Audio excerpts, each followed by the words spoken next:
Okay, you're going to hear me say this again on the other side of the news, but I'm going to tell you two things. One of them is, even though we're in pledge right now, we're not doing pledge today. And the reason we're not doing pledge today is the second thing. It's conceivable to me, anyway, that this might be the most important show we do all year. That we spend a lot of time talking about, well, of course, on this show, we spend a lot of time talking about all kinds of things. And one thing that we've spent a lot of time talking about over the last 7 years has been pandemics. This is a show kind of about where we are with that right now and whether or not we are ready for something considerably worse than SARS-CoV-2. It's actually going to be SARS-CoV-3 in this simulation. Anyway, we'll tell you more about it on the other side. But yeah, this is one that's probably worth your time.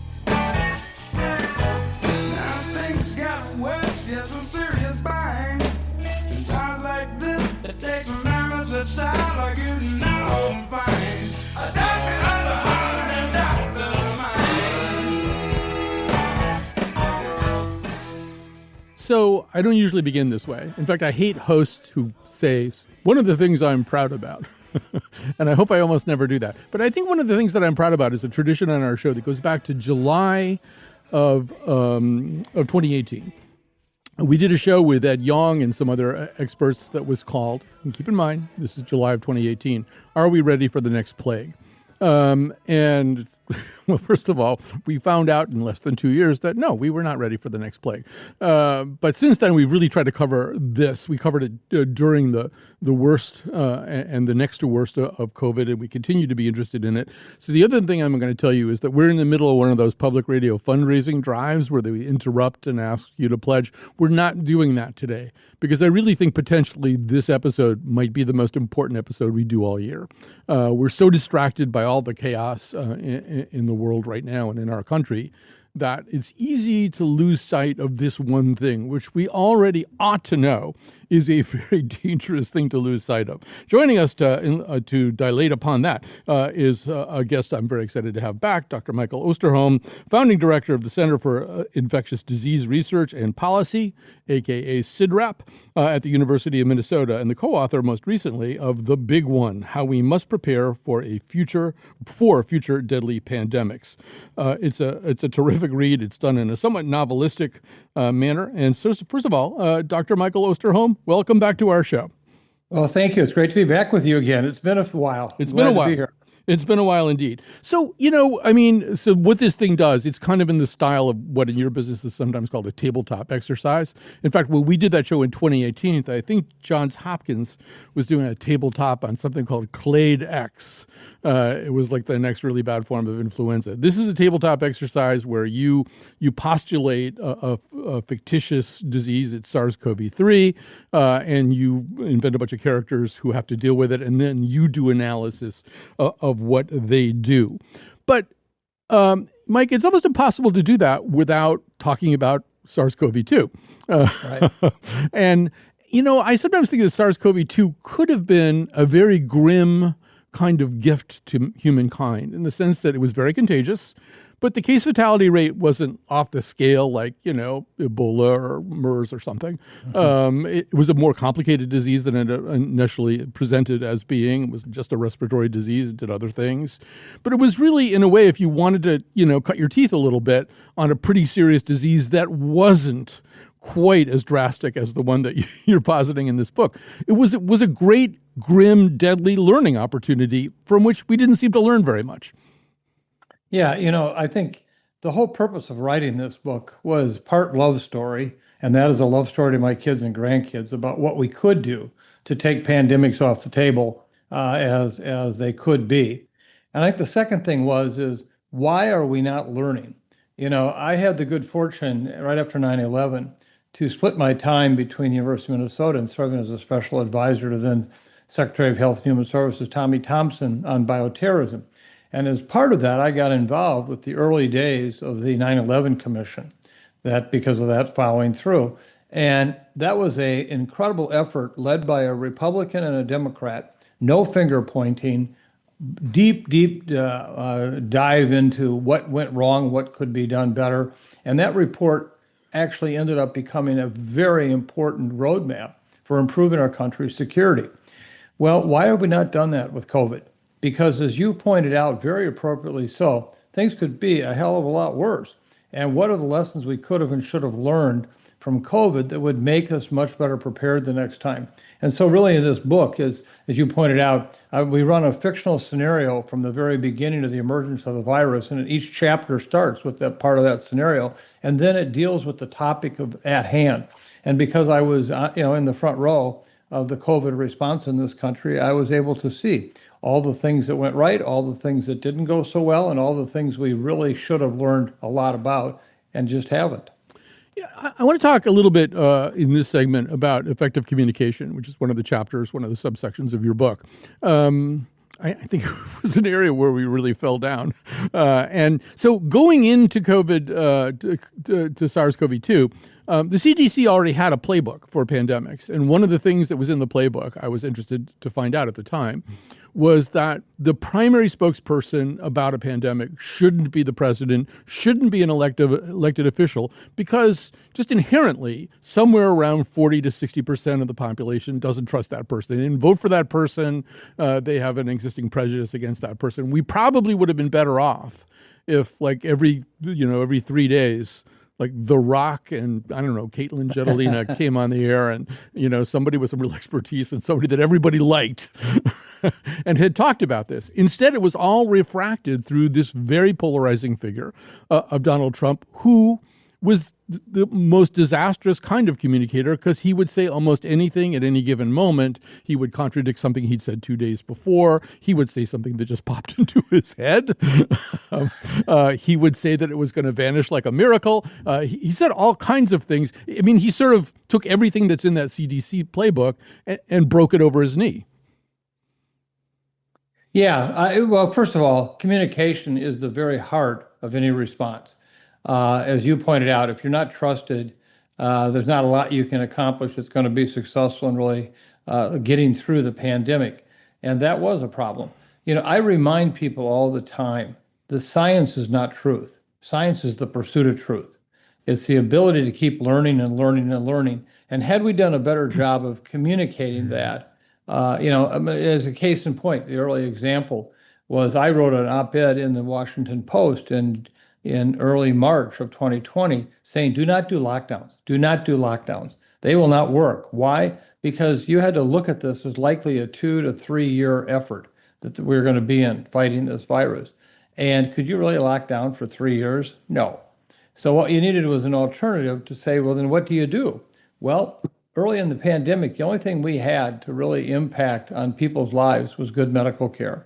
And if we had our hospitals at 120, 140% capacity, no way are they going to have good medical care. And so I had suggested we ought to do it in snow days. And every morning, every hospital in every place in the country had to post their bed census as a 95%, 90%, whatever. And once you got to a certain level, you said, folks, look at, here it is. Please, if you want to keep this up, we're going to have these hospitals overrun. We're not going to save lives. But on the other hand, for the next 2 weeks, maybe this is when you shut down schools for a temporary time period. This is when you call off the big public events, etc., and get that bed census back down, and then we'll go at it again. We'll go at it again. But we won't basically have this idea that somehow if we just protect ourselves from a while. And when you think about the idea of a lockdown, people were approaching it like it's a hurricane. It's going to last 16 hours, and then we're going to go into recovery. No, this is going to last 3 years. What are you ready to do for that? Yeah, I love that idea of yours, the surge capacity idea. I think, first of all, because it becomes a local decision. People tend to know local officials or mayors, state reps, governors. They know those people better. They've seen them in person. And it's something that people can picture, too. People can picture gurneys out in the hall or gurneys in the parking garage, or they can picture an overcrowded hospital that's not able to take care of people, and they don't want that. So And if you know a number, if I tell you the number is 94 or 73, it's your number, yeah. and you can follow it every day. And then that also gives you the proof of what's happening in the community. Now, another one of the things, similar things that I know has weighed on you for a long time is, and I think this goes back to that idea of the search for truth as opposed to here's the truth. So the initial explanation of this was of SARS-CoV-2 was that it was probably large droplet transmission, that was how it was spreading. And that just turned out ultimately to be only one of the ways that it was spreading. And I'm not sure that that was ever explained effectively. And a certain amount of trust was squandered when the first thing turned out not to be true, right? Yeah, I mean, we still have a problem, believe it or not. Some people don't quite understand it. When you and I talk or we breathe, we're constantly exhaling out little tiny particles. Most of those are, if the larger ones are falling to the ground within 6 feet. That's where this whole idea of 6 feet distancing came, okay? These are the droplets. Have you ever been in the front row of a play or a musical? You can see the droplets just flying off the stage, okay? Aerosols are, on the other hand, those things that as I talk, you fill an entire room full of it. And you don't know it's there. It's like cigarette smoke. I'm walking down the street 30 feet ahead of me. I smell cigarette smoke. I look up, there's somebody smoking. I go into a department store. I'm 4 aisles away. I smell the perfume. Well, that's an aerosol. And so what we didn't get across to people is that, yeah, you could be in some distance and still become infected by breathing in that. And that was really why you needed the respiratory protection. What we did is we spent millions and millions of dollars on hygiene theater. We put up plexiglass shields that, tell me, would that stop that cigarette smoke from getting to you? And no, it wouldn't. And so I think that was one of our big communication failures. And we actually have the data. We did the studies to show if you put a person with COVID in a room with somebody and they have an N95 respirator on, and you put somebody else in the room with an N95 who's not infected, you could go 24 hours and have no transmission.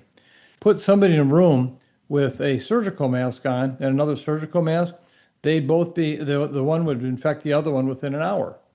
I just want to chime in here and say an N95 respirator is just the best kind of mask for this purposes that there is. And we should say, Mike, that it's certified by NIOSH, which is one of the agencies that's completely under attack and being in danger of gutted. The people who tell you whether the masks work, they test them. It's one of the targets with a bullseye on it for You're absolutely right. You're absolutely right. Yep. So, one thing that I said at the time, and I'd love for you to respond to it, is there should have been a moment. Like, let's say we had The Rock and Caitlin Jetelina on TV every 3 nights, but there should have been some moment where the whole country and maybe the whole world hit the brakes for a moment, and the leading officials and spokespeople on this said with one voice, it's not droplets the way we thought it was. It's a whole different thing. Yes, droplets are dangerous, but then all the stuff that you just said about cigarette smoke and everything like that. And that didn't happen. It kind of trickled out to most people. We don't have Walter Cronkite talking to everybody every night. People find out their news and their information in a very piecemeal manner. So there wasn't sort of one paradigm shifting moment where we acknowledged as a society and maybe a globe, this is different. It was interesting that the chief scientist for the World Health Organization left the WHO a year and a half after the pandemic began. And on her exit interview with some media, she said, when asked what was her biggest challenge, she said how badly we handled the airborne transmission issue at WHO. We got it wrong. We kept saying it was droplets and not aerosol. And I think that's the huge challenge we have. But, I have to tell you, I mean, a good example, I had laid out on Meet the Press for Chuck Todd on a Sunday morning why, just before Omicron hit, we were going to have this major increase in cases, widespread transmission, unlike anything we'd seen. And the next day, Nate Silver just took me to the cleaners, for being scary, et cetera, et cetera. 55% of the deaths in the entire pandemic happened after that moment when I was on. And so we even had media who basically had a almost a preferred explanation for everything. And one of the lines in the book is that some of the very best stories I read on COVID were in the New York Times. Some of the very worst stories I read on COVID were in the New York Times. And so, it was also the quality, I think, of the kind of media coverage. And, there were a lot of people who were doing this that weren't informed like you are. I also wonder, one of the things that I've thought is that, people who are great scientists and people who are great epidemiologists and people who are great researchers and maybe even people who are great clinicians, they don't necessarily talk the way that people think. They've been trained a little bit differently. That's why your cigarette smoking image, that analogy, is very easy for people to grasp. And for example, when people, like lately I've had people saying to me, I don't know if I should get the COVID shot. I mean, I don't know. Nobody seems to be getting it. And I don't know that many people have had it. And what I say to them is, you probably don't know anybody who's gone through the windshield of a car lately either. But you put your seatbelt on every time you get in your car because the price of being wrong about it, the price of not doing it and then having the other thing happen is so freaking high that you'd be crazy not to put your seatbelt on. And that's kind of how I think about COVID shots. But I communicate professionally. I think sometimes it's a struggle for some of the people who know the most about this to share what they know in an intelligible way to the average person. Well, and by the way, I love your analogy on the windshield. You nailed it with that. But, I was born and raised in a small Iowa farm town. And I've come to learn that in the main street of that town, there's one restaurant, a major restaurant, the S&D Cafe. All the business people from a couple blocks away get there together for coffee every weekday at 10 o'clock. And I've come to realize that if I can't sell something to the 10 o'clock coffee club at the S&D Cafe, it ain't going to sell. And so from my perspective, that's how I've always tried to approach my communication issues, is just that. And to me, you don't have to use highfalutin words or complicated concepts to get across. The windshield is a great concept. It makes sense. People say, oh, yeah, you're right. Can I do another one for you? Because I'm talking to Mike Osterholm right now. This stuff might get reused by you, and that would make it much more influential. Here's one of the other ones I do, because people go, oh, wait a minute, I got the COVID shot, and then I got kind of sick. I got an infection. And so I thought it was like a force field or something, and I wasn't going to get stuff like that. And what I say to them is, picture your upper respiratory tract, your nose and air passages up there, as kind of a gate area at Charles de Gaulle Airport, okay? And so the virus can get into the gate area. It can get into that preliminary area. And what the virus wants to do is catch a cab into Paris and party. But Paris is your whole body. The virus wants to get into the rest of your body. And what the vaccine kind of does is ideally it'll keep the virus stuck there, waiting to pick up its luggage in the gate area while you get on more or less with the rest of your life. Because I think people didn't understand. They thought, oh, there'll be no more infections and no more transmission if I get this vaccination. And that's not how it works. No, and it's interesting because if you look at our vaccines in general, there are those in childhood, mumps, measles, rubella, that are really good at preventing you from getting infected, from being infectious, or getting sick. And those clearly are of a category that often have lifetime immunity associated with them. But other vaccines are not that good, but they still have a very critical role. Influenza and COVID vaccines are examples. Today, neither of those vaccines are necessarily going to prevent you from getting infected or from being infectious. But we have clear and compelling data. They have major impact on, do you develop serious illness, or you need to be hospitalized, or do you die? A 70% reduction in deaths for me, that's worth a vaccine. And so I think that's what we have to get across to people, is that don't hold them to the same standards as childhood vaccines, but what they do is really important. So I'll take 3 days in bed anytime versus dying. So I think one of the things that you discovered, and we all discovered, but maybe especially you, is that the new media was not functioning quite the same way as the media that we were used to. Journalism had changed, podcasts had changed things. You're a very brave man. You went on the Joe Rogan show, I think, more than once. Twice. Twice, okay. And, one thing about Joe Rogan is, if 99.9% of the auto mechanics in America say you should change your oil in your car regularly, 3,500, 6,000 miles, whatever, somewhere in there. And there was this one tiny group who said it was a conspiracy by big oil to sell more oil, and you don't need to change the oil in your car. Joe Rogan is going to book those people because that's what he deals with. That's what he traffics in, these kind of counter narratives that are often very small groups of people. So you were in the unenviable position, I think, of representing the broad, large scientific consensus on a show that's way more interested in these little niche boutique ideas that are conspiratorial in nature. But I don't know. How do you think it went? How do you think your Joe Rogan visits went? Well, first of all, I have to acknowledge right up front, and I say this with great humility.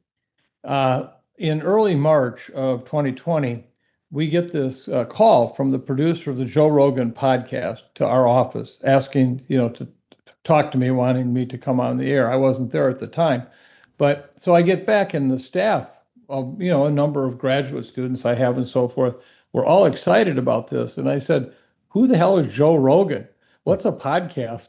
I mean, talk about being a loser. I was a loser, man. I didn't know that. So I was convinced I should go do this. I was also warned that he could be difficult. He was tough in the sense that he asked hard questions, but I found he listened and he respectfully relayed to played the information I dealt with. The second time I was on, a year and a half later, it was even more interesting because I took a graduate student with me to share this experience. And he was outside the studio as we were in the studio recording. And we got to a point of disagreement on something. And I just said, well, that's not what it was. It's not the case. This is it. I said, listen, I got a graduate student out here with his computer. I can pull it up right now for you. Okay. So we took a break. Went out, brought this guy in. He was like, in heaven, pulls out the computer, shows it to Joe. We resumed the program, and Joe acknowledged, yeah, okay, you were right. I felt like as long as I presented the data to him, he treated me, I think, with respect, and I appreciated that.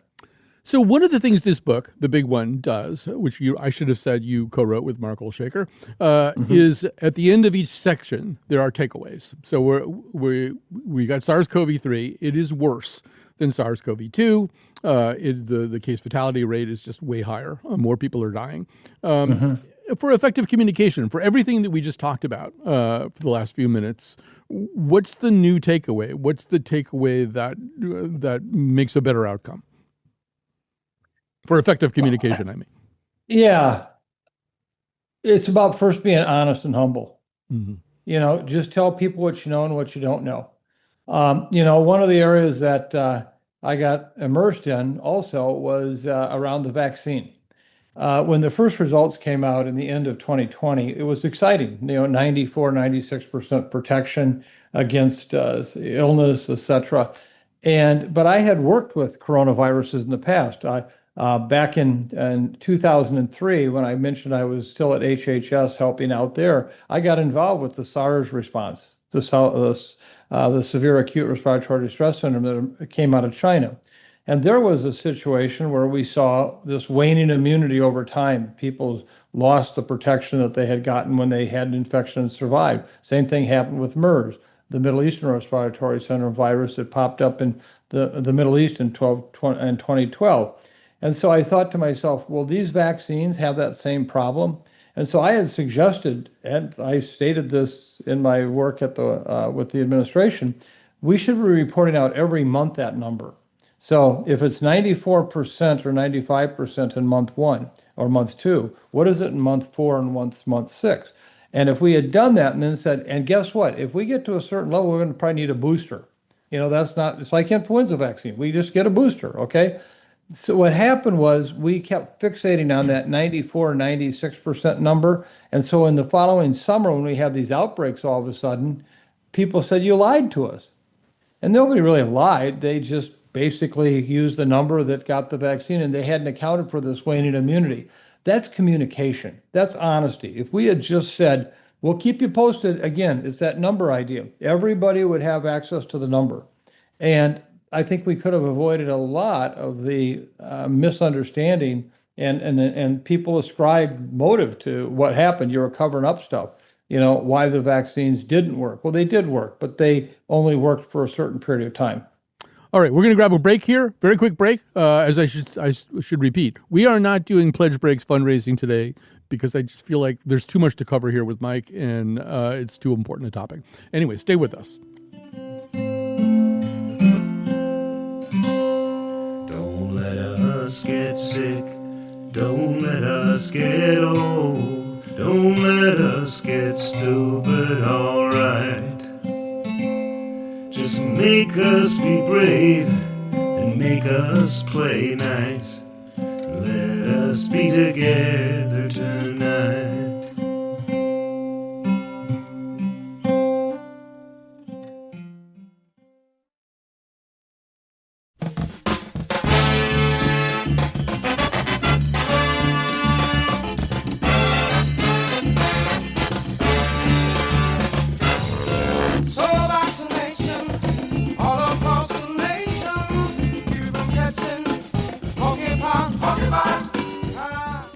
So we are talking today with Dr. Michael Osterholm. He is an epidemiologist. He's kind of new to the field, only 5 decades, I think, so far. He's settling in. Founding director of the Center for Infectious Disease Research and Policy, CIDRAP, at University of Minnesota. The co-author most recently of the big one, How We Must Prepare for Future Deadly Pandemics. So, Mike, in doing this kind of tabletop exercise, you settled on another novel coronavirus, SARS-CoV-2, but you had a wide range, a Sherwin-Williams paint display of options here. Because, I mean, as you point out, if we were to think of, a pandemic virus or a pandemic pathogen as a cake, the mixing bowl is already there, and most of the ingredients we just haven't popped it in the oven yet. The way that we live now, it means that we are going to have probably more of these things. But can you explain why that's the case? Yeah. Well, let me just first basically justify the reason why we use the number we did, because then that will lead to the answer you've asked the question to. Is when you look at SARS-CoV-2 or COVID, it killed basically about 1.5% of the people that got it. Okay. However, it was highly infectious. Well, if you go back to SARS, this severe acute respiratory distress syndrome, this killed upwards of 15 to 20% of people, but most of the people were not very infectious. They've had a couple of super spreaders that took a longer time to control, but we got under control. Then along comes 2012 with MERS. And here now we had a similar situation as SARS, where a camel started spreading the virus in the Middle East. And at that time, that was not that infectious. You had some high-risk people, but generally not a problem. But it killed up to 35% of the people. Lo and behold, fast forward to 2025, we have now found bats in China harboring these viruses that have the mechanism for transmission like COVID, and have the package of genetic material on board to kill like we see with SARS and MERS. And so, we assumed this was a 7.5% case fatality rate in our made up scenario there. So it wasn't even the worst one, what it could have been. And, I don't know when that virus in those bats will or will not transmit to humans, but if it does, we got a hell of a problem on our hands. And I think that's what people are missing, is the idea that today we live in a world with 8 billion people where bushmeat is a very commonly consumed product just to feed the people. Air transport moves us around the world. Migratory birds move flu viruses all over the world. Today, the fastest conversion of protein or energy to protein is poultry. Well, today we live in a chicken world where we didn't live that way 100 years ago. Today, chickens remain the very important reservoir for a lot of these avian flu viruses that could be causing, an outbreak eventually in humans of a pandemic. So just the interaction we have, the close contact of people. I remember in the early days of HIV/AIDS, I was in Kinshasa at that time, and they had about 3 million people. Today, it has 24 million people, and it is no urban planning whatsoever. if you go live there, you visit there, you can't imagine how can people live there. And so that's what brings us all together in close proximity with the bugs, as well as close proximity with each other. Yeah, and we should say, if you're just tuning in, by the way, there isn't a SARS-CoV-3 thing happening right now. Although, as Mike just pointed out, basically it's there to be happening in bats. It's one spillover or one massive spillover away. But yeah, you had other choices. I mean, back in 2018, when we did our first show about this, most people thought it was probably going to be influenza, just another a different clade of influenza. And then we were taught that a coronavirus could do it. There's other stuff around. DRC's got a small Ebola outbreak happening right now, I think. There's a lot of things that could come. Can I add some comment to that? Yes, please do. Please do. You actually raised a very important point. This is another one of those times in my career, and I got myself in trouble. In 2016, when we had the very large outbreak of Ebola in West Africa, over 30,000 cases, it was huge. We wrote a piece. I was the first author, and there was a group of researchers from around the world, Ebola virus experts. And we hypothesized that we would have to watch closely for the possibility of airborne transmitted Ebola. And everybody said, "Oh, you're crazy." Well, they forget Richard Preston's book, The Hot Zone, was all about an Ebola virus in monkeys that transmitted widely through a laboratory in Virginia. It was airborne. We actually cited examples in several instances where in laboratories, animals that were at least 30 feet apart transmitted the virus to each other. Well, that wasn't droplets, okay? And it wasn't intentional either. And so I don't think we have any evidence that's happening with any regularity at all. But one day we might wake up with a certain mutation to find out Ebola virus maybe can be transmitted via the air. How much, how fast, I don't know. But this is the stuff we have to keep an open mind to. And if we don't, one day we're going to be caught really short on that. Just something else just occurred to me, too, that's maybe a point worth making, which is that, yes, WHO is important. Having a good CDC would be great, all that kind of stuff. But really, a lot of this stuff, I mean, in your book, the local people and even some of the national people get overwhelmed by this thing. It's just moving too fast. It's too big. But, you look at what's happening. I mean, knock on wood right now, but what's happening, what happened in the DRC is, they did ring vaccination. They used monoclonal antibodies for treatment. They did some education. It looks like this thing's not going anywhere, which is an example of having the small local stuff. If it's robust and it works well, you can save the whole planet by dealing with a pretty small outbreak. This is why we shot ourselves in the foot by pulling out of the WHO. Number one is we're not at the table right now. Number two, the demise of USAID, and particularly PEPFAR, is one of the greatest human tragedies I can imagine in public health. We've just basically turned 20-some million people into HIV machines again after it had been so successfully suppressed with the drug therapy that we provided. And talk about the good-natured issues of being in the U.S. There's no better soft power than trying to protect the public's health of people there. But on top of that is strategically the smart thing to do, because as you just said so well, if you keep it isolated there, you never have to worry about it here. But once you let it go willy-nilly around the world because you're not on top of it, then you know what? It's going to come inside our borders, and now it's here. And, people forget more people in this country have died in the last century from microbes than have died from all the wars combined. Look at what we invest in defense. Look what we invest in public health response right now. For example, new and better vaccines. Yeah, and this points up, I should also say, I mean, just for people who just don't, spend a lot of time dwelling on this stuff. The case fatality on that Ebola thing, it's a very small outbreak, but it's well over 50%, I think. I mean, you get that thing, you die. 60% right now. Yeah, I mean, it's a very, very bad disease.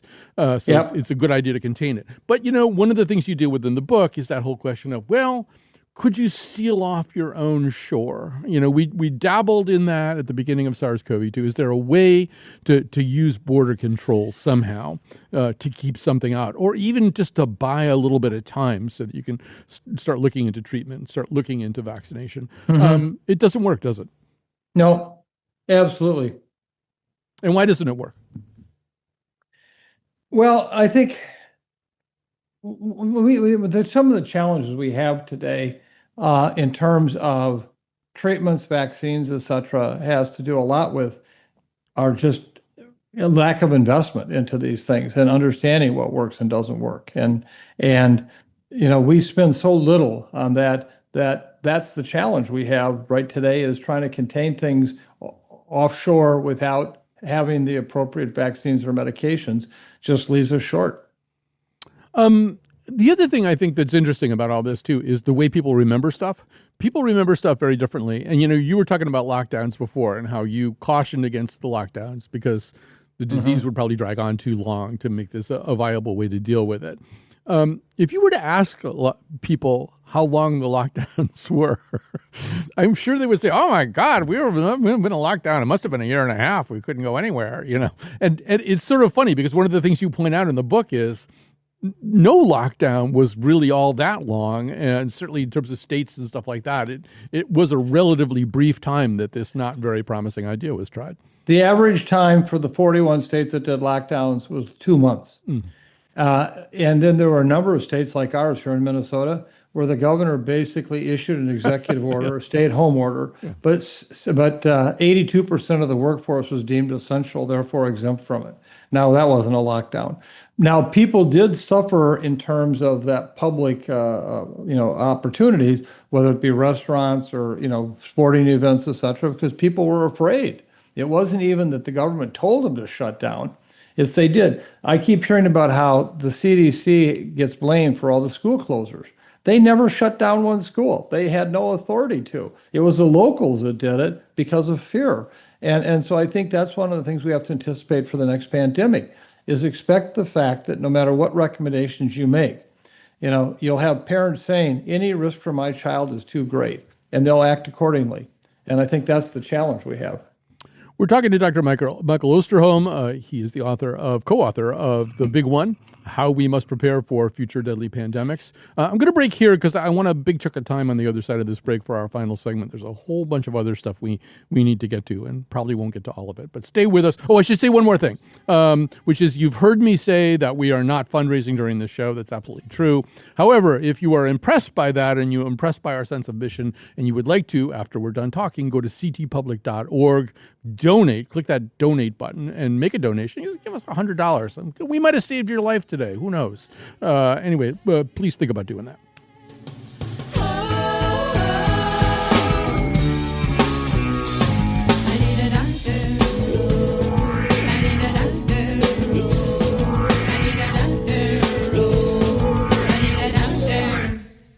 I used to wear black.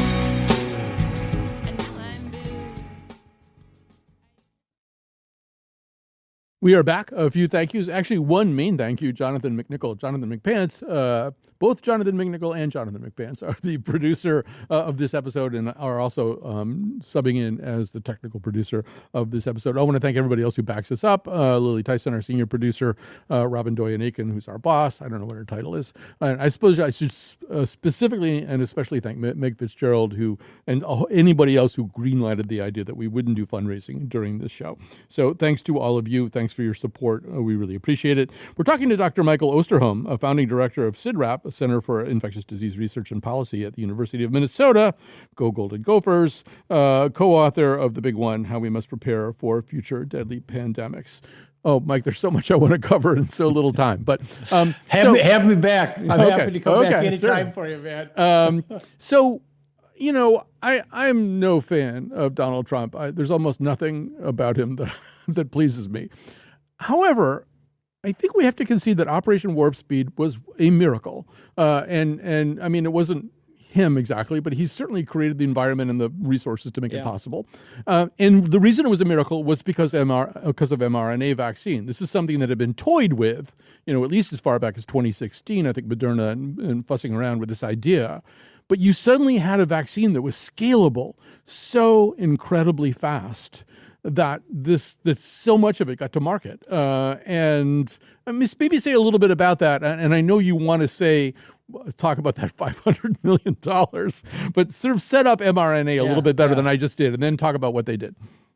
Well, what mRNA does is it's basically a very short-lived chemical constituent when you introduce into the body, but it allows basically the cell to set up becoming the factory for making the antigen or the piece of material that you want to develop the protection against. So this is a part of the virus. And what it does is it basically allows yourself to become that factory for a very short period of time, about a day and a half to 2 days. And then when you make that antibody against the piece of material you just put in there, you now have protection. This technology has tremendous implications, not just for infectious diseases, but also for cancers. And it really is a novel approach. And that's why last year's co-winners of the Nobel Prize were the people who basically discovered mRNA and how it could be applied this way. One of the nice things about mRNA is vaccines can be made quickly in large quantities. You don't need chickens. You don't need any chickens to do this. No chickens. In fact, right now today, if you had a need for a pandemic influenza vaccine, we could only make enough vaccine in the world to vaccinate about a quarter of the people 12 to 15 months into the pandemic, because we're still growing a lot of embryoed chicken eggs, 1950s technology. mRNA technology would allow us to make that same vaccine and have enough for the world within the first year. The difference between those two scenarios is millions and millions of deaths. So it's a very important technology, and I do give the Trump administration, Trump 1, credit for that. They did a remarkable job of bringing that forward. But they just canceled $500 million worth of contracts that funded mRNA vaccine development that would have helped us in exactly that way. And we should say, and we haven't said a name so far that rhymes with, it sounds like Schmenity, but he leads a movement that somehow or other has created an atmosphere of distrust over the idea of mRNA vaccines, that they are somehow more dangerous, more alien, more likely to result in adverse effects than traditional vaccines. He says they're poison and they've killed more people than they've saved. Yeah. That's his line, okay? So I think that's one of the really challenging, unfortunate situations, is that this misinformation keeps coming out. And all I can say is that right now we will be at the end of the line, because the rest of the world is still looking at mRNA technology. The next pandemic comes along and we want vaccines. Nothing America first here. It'll all be America last. We should also just quickly talk about the fact that actually when Donald Trump got in office the first time, a lot of smart people like Rick Bright, who'd been working in there, got cashiered. This time, we started out with Gerald Parker, who actually had halfway decent credentials for White House pandemic preparedness official. He actually was director of the National Security Council's Biosecurity and Pandemic Response Directorate. But there's another thing in there, which is the Office of Pandemic Preparedness. And like there's nobody there, right? The whole thing is just kind of a ghost town now? It is absolutely a ghost town. But let me complicate your life even more. Okay, first of all, we have that situation where nobody at the White House has any expertise in biopreparedness, nobody in the Security Council.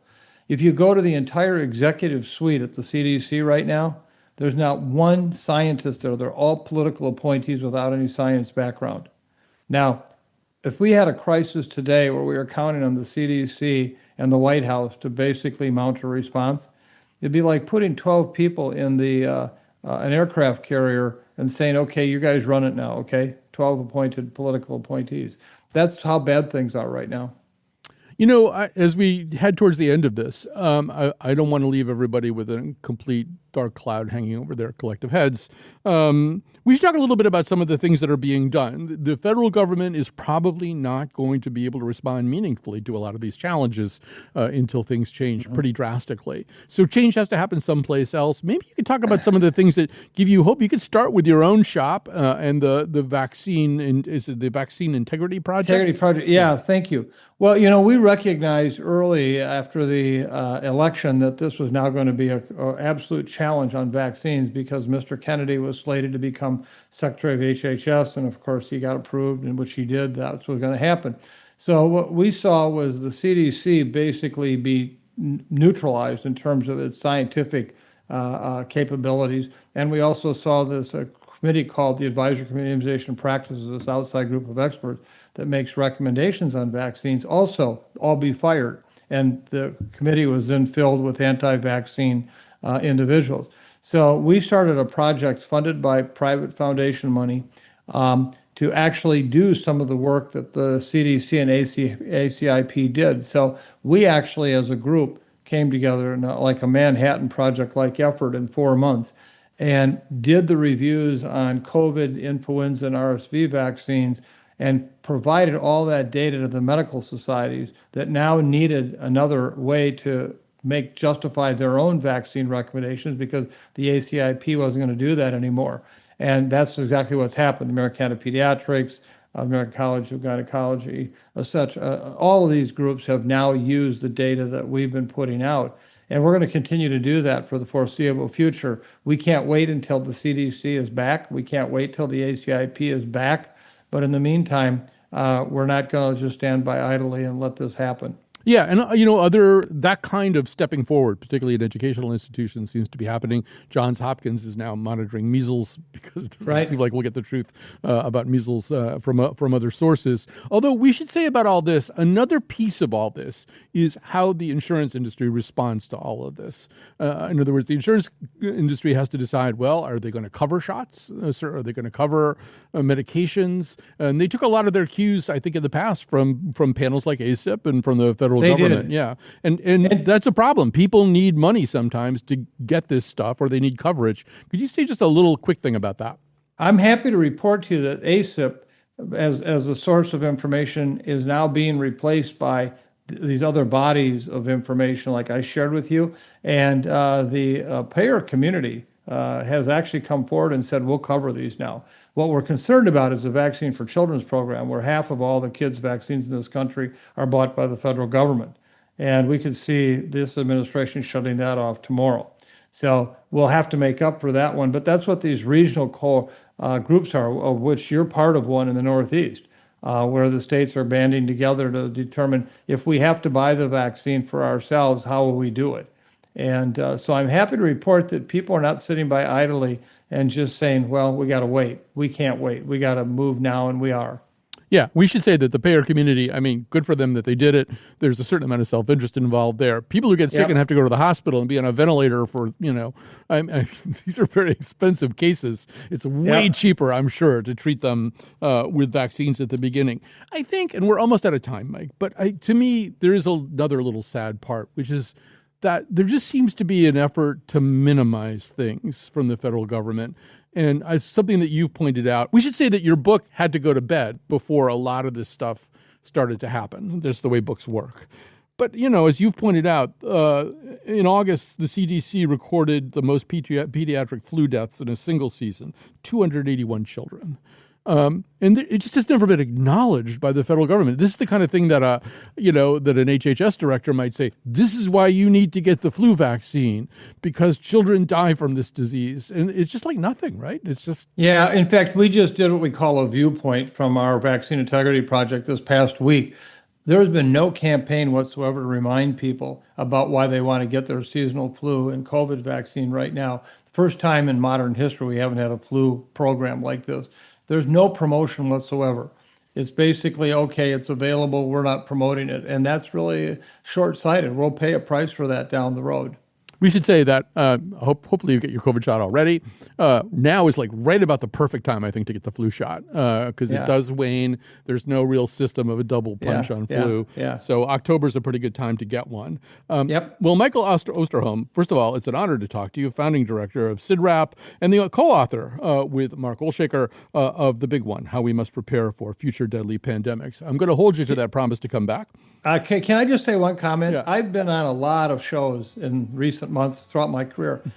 I don't know of an interviewer that's done a better job than you. You know your stuff. I will get Eric, you and Eric Topol have both said that to me, and that's, as far as I'm concerned, that's the perfecto right there. I mean, you can't do better than that. I do want to say once again, you might consider, if you agree with Mike, go to ctpublic.org, donate to this station because it's what keeps us going. All right, thank you. You loved me and I loved you. It was a good life. It was a good life. It was a good life. It was a good